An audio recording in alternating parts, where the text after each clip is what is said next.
Okay. So, we we did all that vocabulary yesterday, and we talked about that random variable. Remember, every time we're doing a study or an experiment or whatever, we're asking a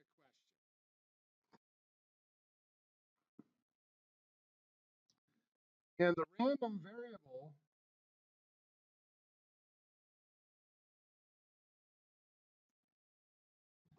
is simply the answer to that question.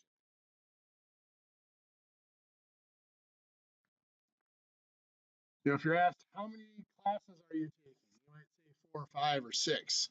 That's the answer to the question. That's your random variable. How many cars do you own? Again, you'd answer. What's your favorite color? Things like that. And we talked about that random variable can be either categorical or numerical.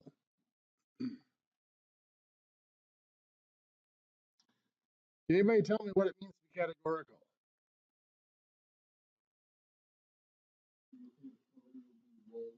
Okay, that is a good example. Favorite color. It puts you into a category. Anything else that would be a categorical? What's that? A group? Yeah, anything that will put you into a group, political group or religious group or organizations or clubs. Cliques? Kind of car owned. Yeah, other groups it would follow. Anything that's yes or no put you into a group. You're either in favor or for or against. Yes or no is categorical.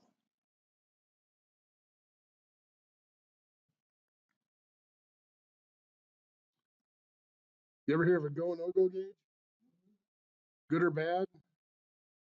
That's categorical. It's either a yes or no. It's a go or it's a no go. Numerical data.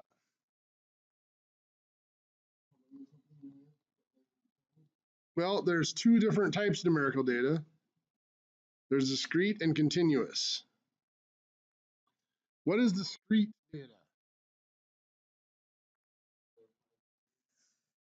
Okay. 5 cars, number of cars would be one. Kind of a definition of discrete is it can be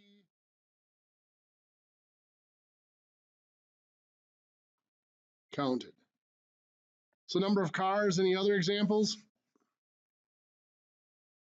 Age can be thought of as discrete because usually you just say the number of years you've been alive. Number of classes would be discrete. Continuous, what's the definition? If discrete is counted, continuous is?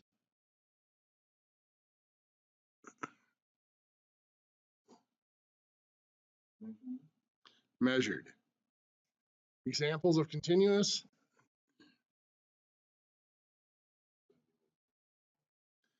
Acres of land, yep.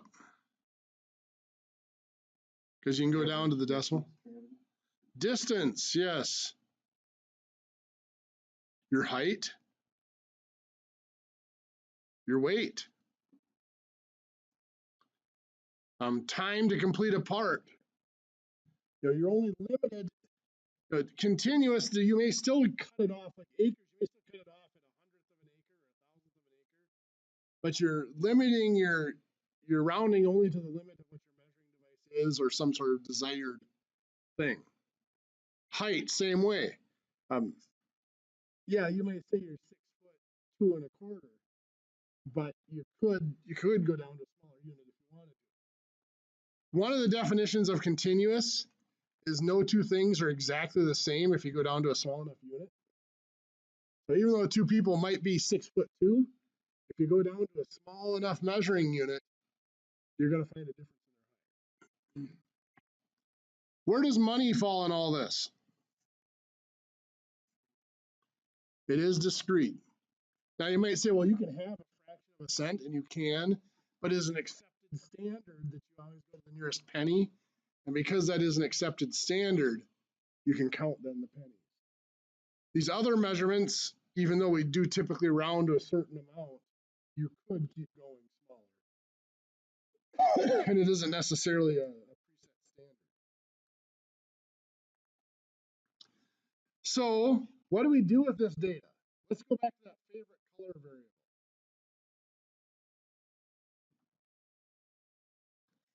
And let's say we survey 30 people about their favorite color. And we give them three choices, red, green, or blue. So R, G, or B. And let's put the responses down here. We've got red, red, blue, red, green, blue, green, green, red, green, blue, blue. Let's see what I have. 1, 2, 3, 12. Green, blue, blue. Red, green, red, red, blue. Green, green, green.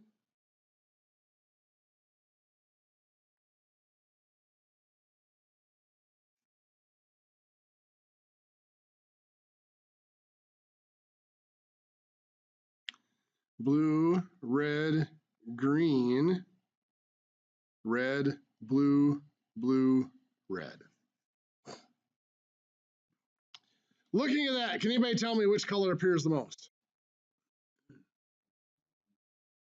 Okay, anybody see anything different? Red, maybe? There's a lot of psychology involved in statistics. Now, for what you guys do for quality control, it's not, I mean, you're just using raw numbers, or you're not trying to influence anybody. So it takes the psychology out. But for advertising and stuff like that, there's a lot of psychology done as to what color. If I had written these all out in red ink instead of black, most people would say red is the most awesome. Put it all in blue, most people say blue. Part of the psychology is the human brain can only focus on 7 to 13 things at any given time.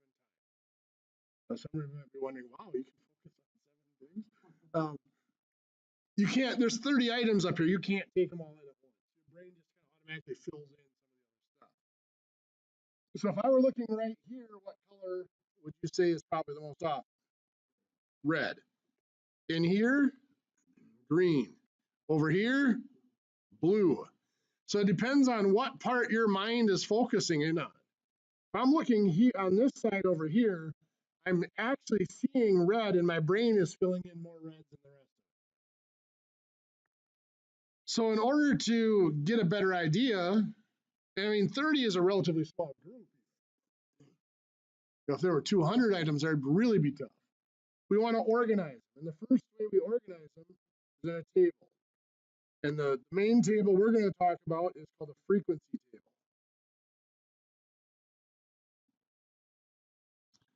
What a frequency table is simply whatever your category is in this case. Since this is categorical data, we can use them for numerical data as well. But our category here is color. So we're going to list red, green, and blue. And then our frequency. You normally would just put our frequency right here, but I'm going to move it over a little bit. Because when I'm constructing these by hand, I put a third column in the middle just to help me construct it. If I were displaying this in a report or something, I wouldn't have that middle column in there. It's kind of a working column just to help me add things up. And it's just going to be a tally column. Yep. So I'm going to go red, red, blue, red. Red, red, blue, red. Green, blue, green, green. Green, blue, green, green. Red, green, blue, blue. Red, green, blue, blue. Green, blue, blue. Green, blue, blue. Red, green, red, red. Red, green, red, red. Blue, green, green, green. Blue, green, green, green. Blue, red, green, red. Blue, red, green, red. Blue, blue, red. Blue, blue, red. They are all exactly 10. Would not have guessed that by just looking at them. So organizing in the table makes it a little more user-friendly. Now I'm going to put up a different table here just because that one's not terribly interesting.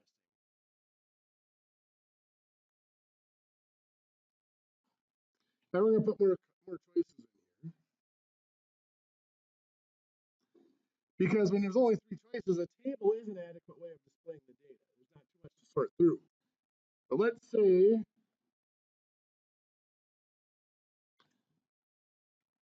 favorite color again comes up.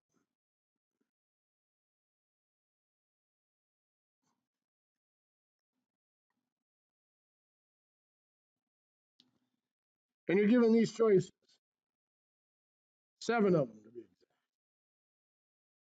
exact. And let's say we have 8 people chose red, 6 chose blue, 11 green, 2 pink, 3 purple. Where am I at there? 14, 25, 30. 12 gray and 9 white for their favorite color. If I asked you, just at a quick glance, which one is the chosen the least? Pink. See, there you go. I'm glad you said purple because it's real easy to latch on to the wrong one. I mean, there's only 7 here, but that's a lot to take in at once. Even you had a few more different possibilities. It's tough to look at it quickly. You can still sort through and find it. But if I wanted to quickly find that, it's a lot easier if I go the next step and organize my data into a graph. There are several types of graph. One of those graphs is called a bar graph. We've all seen bar graphs, so I'm not going to spend a lot of time on them. Bar graphs can be made one of 2 ways. We either put our categories down the side and number along the bottom, or we can put our categories across the bottom and number up the side. Statistically, we usually prefer, it's called a vertical graph, so that our bars go vertically. When it's categorical data like this, it is not incorrect to do it the other way. When it is numerical data, though, it is a bar graph. There's a special name for a bar graph with numerical data. It's called a histogram, and that must have the bars vertical. Then we get all our categories down there. Going up the left side here, we have to number, and we have to make sure we go to at least the largest number, which would be 12.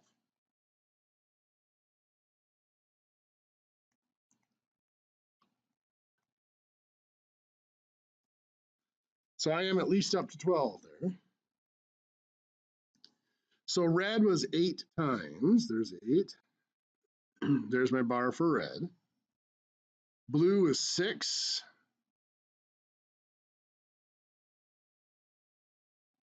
Green was 11.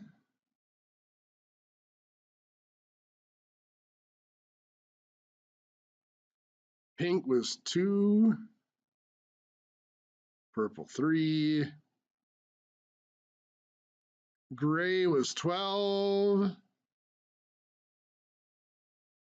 You'll notice as I'm doing this, by the way, that I'm trying to be fairly careful to make all these bars the same width. In the process, I'm getting a little crooked with them, but first of all, now when I look at this, I can very quickly see which one occurs the most often. Gray. Which one's the least? Pink.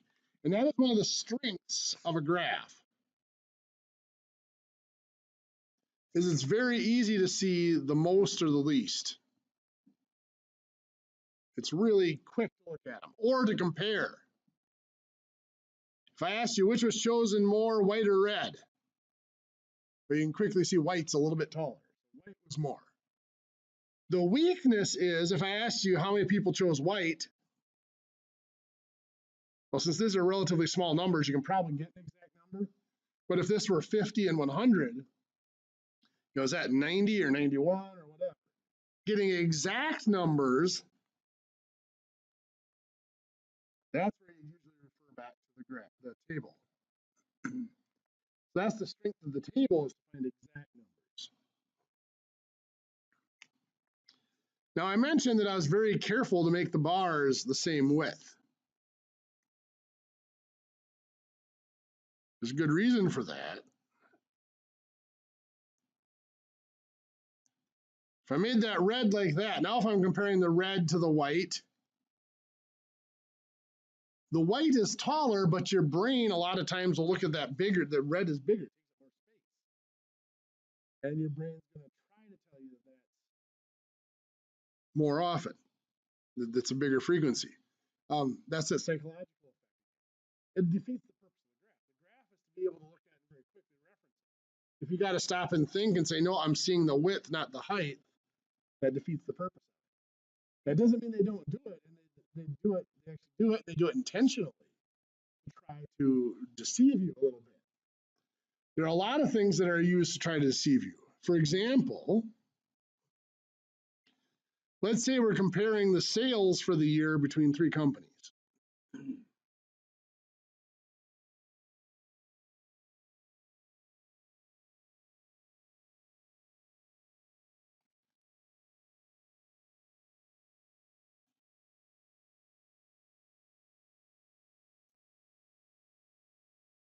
And we have a graph that looks like this. Obviously, which one's the most? B. Looks like it's twice as much as the other one. But you see this little symbol right here. What's that symbol mean?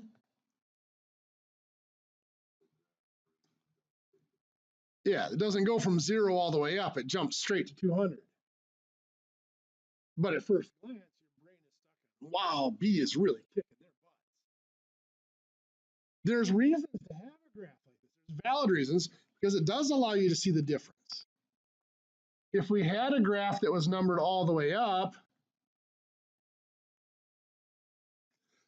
it'll either be a very long graph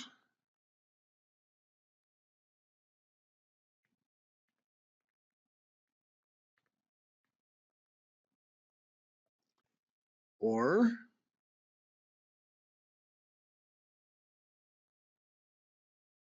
okay, let me redo that one. That one sucks.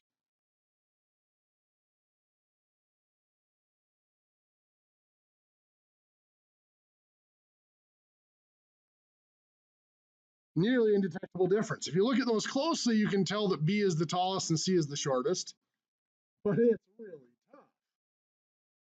So, I mean, there is a good reason to have a graph like this one, because so you can actually see the difference. But you need to make it very clear that this happened. Just putting the little hashes here, it's kind of subtle. It can be missed. So you should really put the break all the way across your graph so that you can see the bars are cut off too. So it's very obvious that, oh, they just took this section of the graph here and cut it out so you can see it. One other thing that gets done a lot is something like this.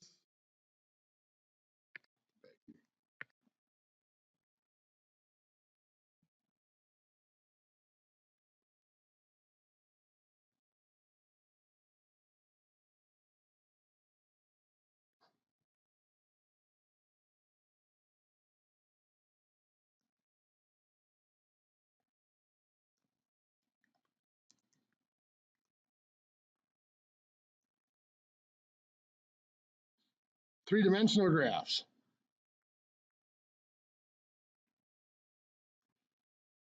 B is about twice as much as A here, but it looks like it's like 4 or 8 times as much because it's got width and depth as well. But really on this graph, all that matters is the height. That makes sense. So there are a lot of things that can be done with these graphs to deceive. Another type of graph we can run into. And we'll get to it.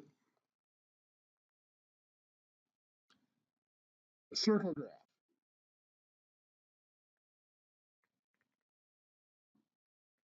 Now I get asked, well, is it a circle graph or is it a pie chart? Yes. Technically, a pie chart is for categorical data and a circle graph is for numerical data, but they're really the same thing.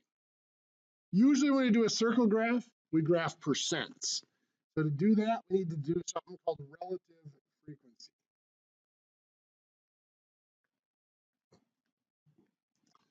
As you've experienced the last week or so, the less frequent the relative, the better, right? So, first thing we have to do to find relative frequency is to get a total. If I did this correctly, those should add up to 50. We're going to assume I did it correctly and that they add up. So then the relative frequency is the frequency over the total. 8 over 50 is 0.16, or 16%. 6 out of 50 is 0.12, or 12%. 11 out of 50 is 22%. 2 out of 50 is 4%. 3 out of 50 is 6%. 12 out of 50 is 24%. 9 out of 50 is 18%. I'm going to assume you guys remember how to do your percents. Now, once upon a time, we would have then taken these percents and we would have taken 360 degrees in a circle. And okay, 16% of 360 is how many degrees? We take a protractor, measure it out. Well, with modern technology, if we want a graph that's that perfect, almost every computer you'll work on has Excel on it. You can type it in and Excel will spit out a perfect little pie chart. So for our purposes, all we need to do is really this. A good estimate. Half of the circle is what percent? 50%. Quarter of a circle? 25%. Half of that would be 12 and a half, and half of that would be like 6 1/4, right? So looking at this, we've got a couple that are really close. We've got the gray that's 24%. So that's just less than 25. That's my gray. Purple is 6%, so that's just less than one of these little eighth slices. So that's my purple. I'm just going to put PU in there for purple. That's kind of what I think of that color anyway. Green is 22%. That's going to be just a little bit less than a quarter. So there's green. And so you guys get the picture. So 18, 12, there's half of a quarter, a little bit less than half of a quarter. That's going to be the blue. And then the 18 and 16, well, 16 is a little bit smaller than 18, so we're going to divide it. So here's the white and red.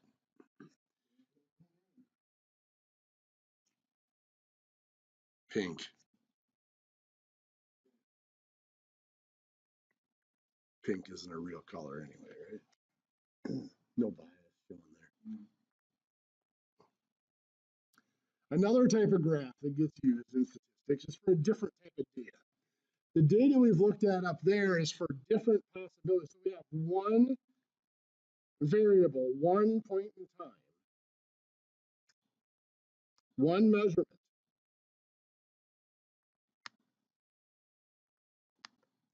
several possibilities.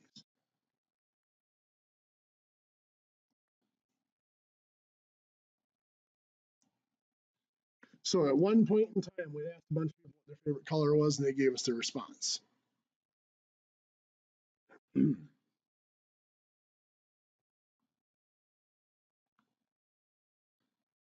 Now we want to look at one possibility at different points in time. This is often referred to as time series data. In quality control, this is probably the most important. You're not looking at measuring a whole bunch of different possibilities. You want to measure one value, the width of the part or the strength of the part or whatever. And you want to track how it changes over time. If it's getting bigger or creeping bigger or smaller or whatever, it means you might have a fixture that's slightly moving on you or building up with dust or chips. Things like that that you need to look for. So let's look at like tuition at WITC. Cost per credit. Let's say in 2000, the cost per credit, $99. In 2005, it jumped up to $128. 2010, $147 per credit. In 2015, 143. So in a line graph,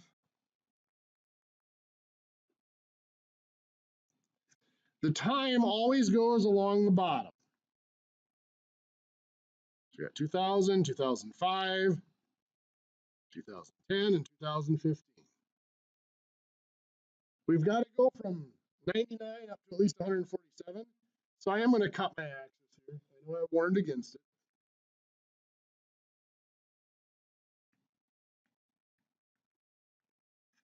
That ain't never going to make it. I got to number them a little tighter than that.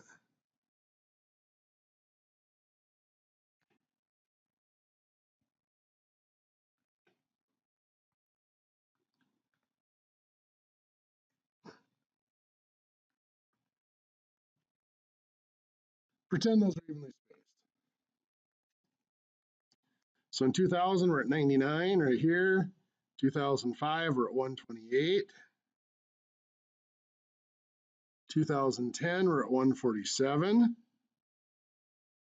2015, we're at 143.